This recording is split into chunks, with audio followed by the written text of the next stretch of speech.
Sur l'établissement, on essaye de mettre en place un projet global autour de l'alimentation parce qu'on a vu qu'il y avait beaucoup de choses qui étaient faites au niveau individuel, que ce soit au niveau de la pédagogie, ou au niveau des équipes de restauration ou au niveau de l'administration. Donc du coup, on essaye de créer un projet global pour rattacher tous ces projets autour d'une infrastructure pour créer du lien. Ouais. Le projet alimentaire du lycée agricole Le Gros-Chêne à Pontivy est de fédérer en fait les équipes d'apprenants et d'encadrement autour de la problématique de l'alimentation saine et durable. Nous avons la chance d'avoir une exploitation qui est agroécologique, qui produit des produits directement valorisables et transformables dans les cuisines. Les circuits courts, forcément, c'était un des plus gros paliers de notre projet. Car nous prélevons le lait à la ferme depuis le mois de novembre 2018, où les élèves déjeunent avec ce lait, les desserts, tous les desserts faits maison à base de lait, on utilise donc ce lait. Également les poulets élevés à la ferme du lycée, qui sont consommés quelques jours dans l'année, enfin quelques fois dès qu'ils sont tués, nous les préparons. Et également de plus en plus de livraisons de maraîchers et de producteurs locaux pour avoir des produits de qualité dans l'établissement.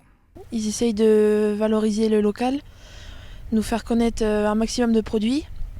Par exemple, on a du pain tranché spéciaux tous les jours, donc à libre service, qui donc du coup ça change un peu du goût du pain traditionnel qu'on voit, du pain blanc. Après, on essaye de changer, de diversifier les menus. Donc le cuisinier, il essaye de mettre des légumes qu'on n'avait pas l'habitude d'avoir avant, ou même des céréales. Donc les céréales, au début, c'était un peu sceptique pour les élèves parce qu'ils pensaient qu'il y avait que les poules qui en mangeaient.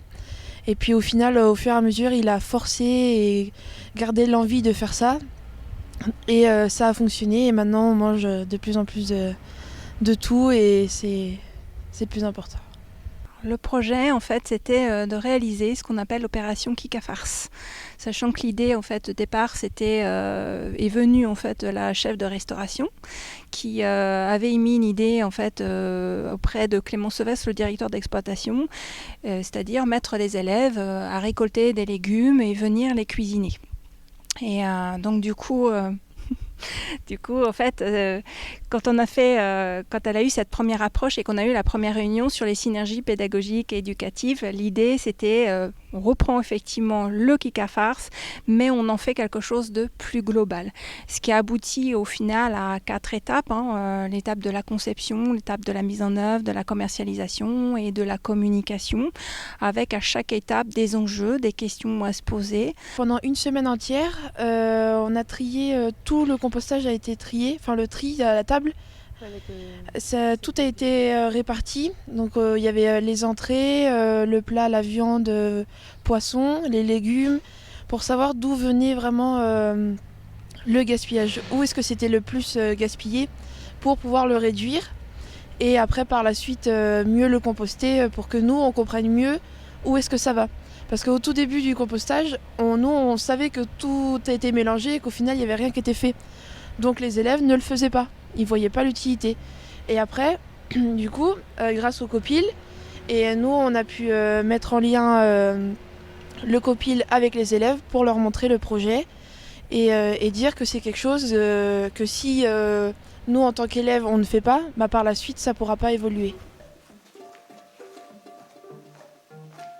Au niveau de l'EPL, les réussites sont nombreuses car les équipes en fait travaillent de façon transverse pour réussir le fait de transformer nos propres produits, les produits issus de l'exploitation, ainsi que celles des exploitations voisines au niveau du self. Donc chaque semaine en fait des produits très locaux sont valorisés. Nous sommes une toute petite équipe, nous servons 250 repas le midi en moyenne, 120-130 le soir. Donc nous sommes que 2 cuisiniers, un du matin, un du soir et 3 agents. Et effectivement, tout le monde a été très très réceptif et c'est passé comme une lettre à la poste. C'est vraiment génial, quoi. Ouais. On a créé donc une commission restauration au lycée où différents personnels du coup a pu rentrer dans la commission, aussi bien des infirmières, des CPE, le cuisinier était présent, des agents et des élèves. Du coup, on sent qu'il y a une envie, une vraie dynamique qui commence à prendre et les gens ont vraiment envie de faire quelque chose autour de cette thématique qu'est l'alimentation. Une réussite, c'est vraiment le fait qu'on a réussi à fédérer le plus de personnes possible.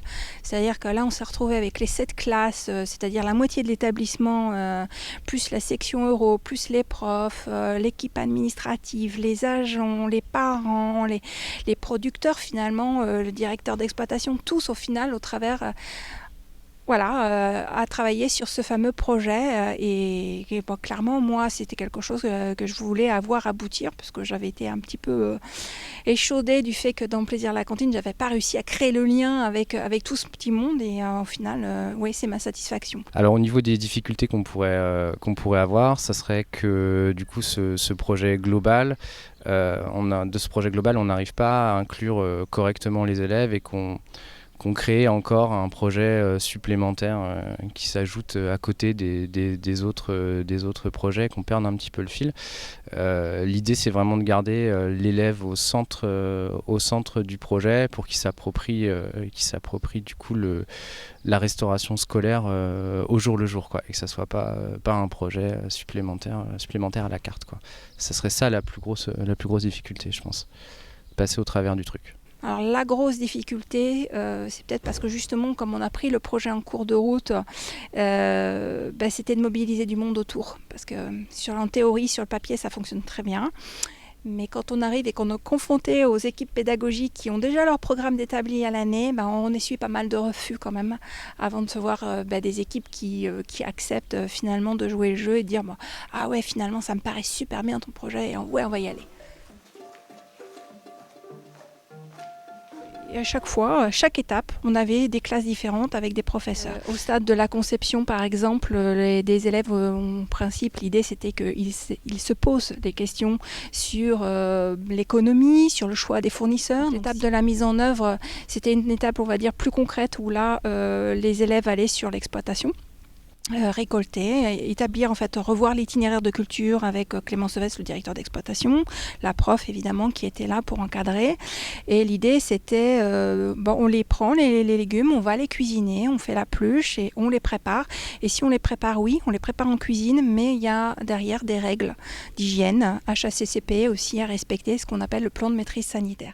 On a des projets pour notre bac à mener et donc on en a parlé, on est allé dans une APAP, donc c'est ce qui aide au maintien de l'agriculture paysanne.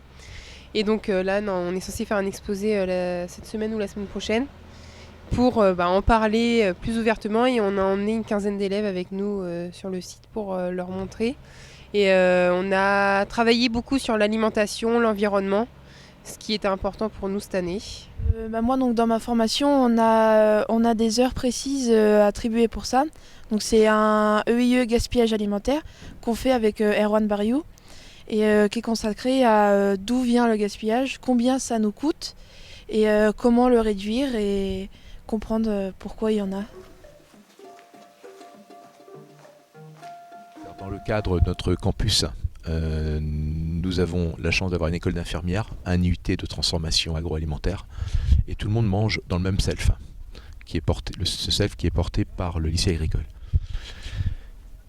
Et donc la région, également partenaire, va réinvestir en fait dans la partie transformation des viandes et transformation laitière.